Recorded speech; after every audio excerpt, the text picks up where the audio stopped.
तो दोस्तों काफी दिनों बाद आ गया अपने पावर स्टार पवन सिंह का एक नया गाना जिसका नाम है नाच रे पत्थर की। खाली नाम सेम है मालिक, म्यूजिको अलग है। अच्छा ये अलग है, मतलब सिर्फ इस गाने का टाइटल ही सेम है, वरना ये गाना पूरा अलग है, चाहे लिरिक्स हो, धुन हो या म्यूजिक हो। जी हाँ, जब मैंने भी पहली बार इस गाने को देखा, इसके थंबनेल को देखा, तो मुझे लगा कि पवन सिंह ने उनके गाने को उठा के गा दिया है। लेकिन जैसे गाने को सुना ये पता चला कि भाई साहब सिर्फ टाइटल से में बाकी गाना बिल्कुल अलग है।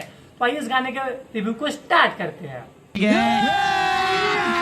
अभी मजा आएगा ना भिड़ो। अगर आप पहली बार हमारे चैनल पे आए हैं, चैनल को लाइक करें, सब्सक्राइब करें, शेयर करना बिल्कुल ना भूले, क्योंकि यहाँ पे अच्छे अच्छे और प्यारे से गाने के रिव्यू बना के दिए जाते हैं। तो जी हाँ, सबसे पहले गाने की शुरुआत करते हैं। तो गाने का नाम है नाच रे पत्थर की। ये एक रंगदारी गाना है, और जो कलुआ का गाना आया था नाच रे पत्थर की, वो एक डांसिंग वाला गाना था अलग टाइप का। लेकिन ये एक रंगदारी गाना है जिसको देख के आपका दिल एकदम मग्न हो जाएगा, खुश हो जाएगा। जी हाँ, इस गाने में बस मेन लाइट यही है कि धीरे से नाच रे पत्थर की तोरा घाघरा से घाव लागता, जो कि पावर स्टार का मेन लाइन है।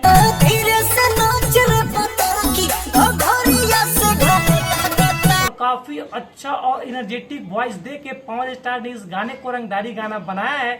जी हाँ, खेसारी लाल यादव का कुछ गाने लगातार फ्लॉप हो रहे थे, तो उसका एक रीजन ये भी हो सकता है कि भाई रोज रोज कुछ लाना और कुछ टाइम इंतजार करके कुछ अच्छा लाना, अच्छे काम करने में टाइम तो लगते ही है, इसीलिए हो सकता है कि उनका गाना फ्लॉप कर रहा है और ये कहीं ना कहीं उनसे आगे जा रहे हैं और ट्रेंडिंग सेक्शन में आ रहे हैं। अब इनके हर गाना ट्रेंडिंग सेक्शन में आता है, और खेसारी लाल का मुझे लगता नहीं है कि कौन सा पुराना गाना ट्रेंडिंग सेक्शन में आया था। ये बात आप लोगों को अगर पता है तो हमारे कमेंट में कमेंट करके बताइए।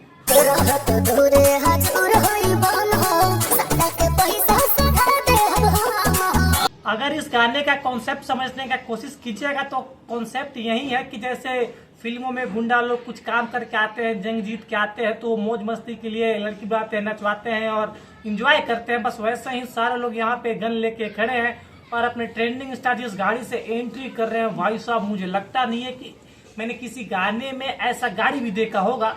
मतलब कि इस गाने में पैसा दबा के खर्च किया गया है और क्वालिटी नंबर 1 की दी गई है। ये भी एक रीजन हो सकता है गाना वायरल होने का। इस गाने को आए हुए लगभग अभी एक दिन ही हुए हैं, जिसमें 12 लाख से ज्यादा व्यूज इस गाने पे आ चुके हैं। आप सोच सकते हैं बाकियों के गाने पे 12 लाख व्यूज आने में यहाँ पे 2 दिन 3 दिन निकल जा रहे हैं, यहीं पे 24 घंटे में 12 लाख व्यूज आ गया है और नंबर 6 पे ये गाना ट्रेंड कर रहा है। सोच सकते हैं अब इनका नाम पावर स्टार के साथ साथ ट्रेंडिंग स्टार भी रख देना चाहिए, जैसे कि इनका सारा गाना ट्रेंडिंग सेक्शन में आ रहा है ये देख के।